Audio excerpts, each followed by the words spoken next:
Hey, sports card fans, it's John, Boggs fan. Hope you're all doing well. Today, I want to show off 3 vintage baseball cards that I recently received in the mail from Mike Baseball Collector.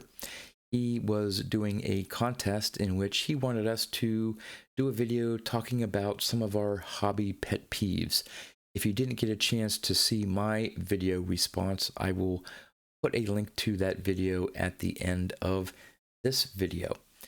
So there were about 60 some entries, and I was the lucky winner, or at least the first place winner. So I got to choose 3 cards of the 6 potential cards that Mike was giving away. And so I wanted to show those 3 cards off, show you which ones I chose. If you participated in the contest, you probably know what the 6 cards were, and maybe have an idea of what 3 that I picked. But yeah, just want to show off what my winning cards are. And Mike, thanks again for doing that contest. And I know you had nothing to do with picking me as a winner. It was the wheel, but appreciate winning your contest. So I'm going to switch the view around here and show off the 3 cards that I won.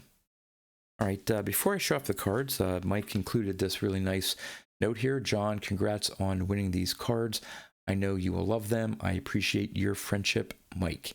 And yes, Mike, I really do appreciate our growing friendship since I have been on YouTube here creating content for just under 3 years now. I also received a Chasing Cardboard sticker.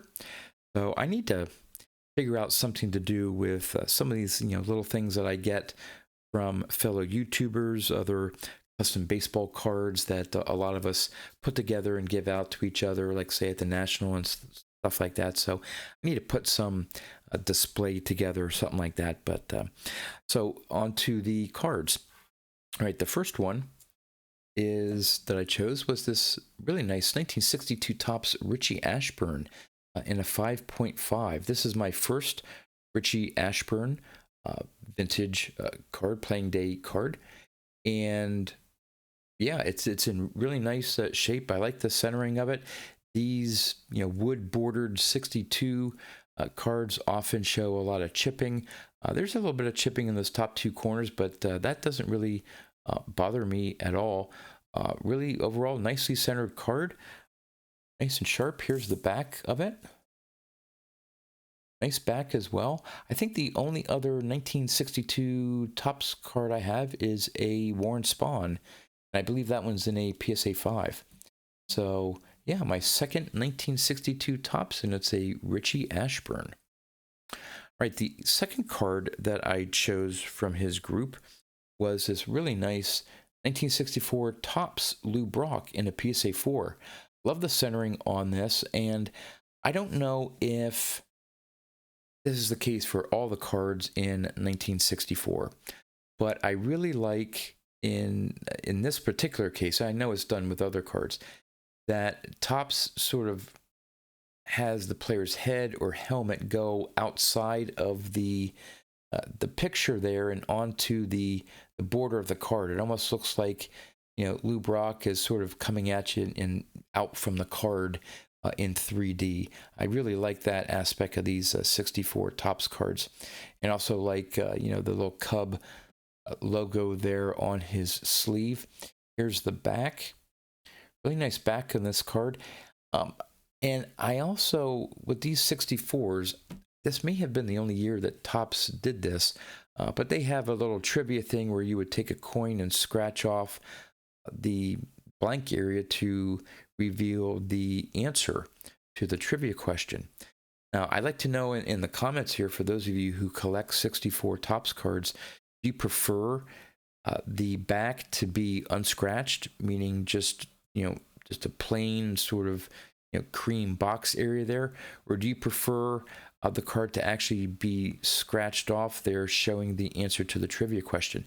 I actually prefer the scratched off. I don't know if that affects the grade of a card. If that's scratched, it drops down a lower grade. It doesn't really matter to me because I'm not really into buying high grade copies. But yeah, I really like it when you have that trivia area scratched off. So there's that really nice 64 tops Lou Brock. And so for the third card I picked, I chose the other Lou Brock that he had as an option there, and this is the 1967 Lou Brock. A little off center, you know, left to right, but top to bottom's nice. It is a PSA 3, so there are going to be some issues with the card. It's not a perfect card. If you can see there by the C and K up in his name, there's a little surface crease. Nothing, you know, if you just look at that, and I didn't point it out to you, you probably would have never known. So that's good in my book. If it's not very obvious, I don't mind little creases in a card. And so again, overall, this has nice eye appeal to me, even though it is a little off center. The back's nice as well, nice and clean. Yeah, you maybe have some issues with the corners, but of course, hey, it's a PSA 3, and you know, hey, I won it in a contest, so now I can say I have a 1967 Lou Brock in my collection. Actually, I'm doing fairly well with the 67 Hall of Famers. I think I have the Mantle, the Mays, the Aaron, the Yastrzemski, and of course, obviously now the Lou Brock, and I think I'm forgetting maybe one other one in my collection. But yeah, so now I have my second 62 tops Hall of Famer, another 64 tops for the collection, and another 67 tops to add. So again, Mike, thank you very much. Beyond just, you know, having these Hall of Fame cards in my collection, I'll always remember and cherish these, knowing that these were part of your great collection.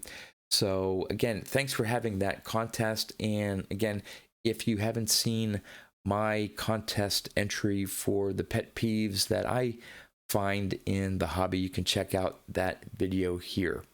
So until next time, thanks for watching.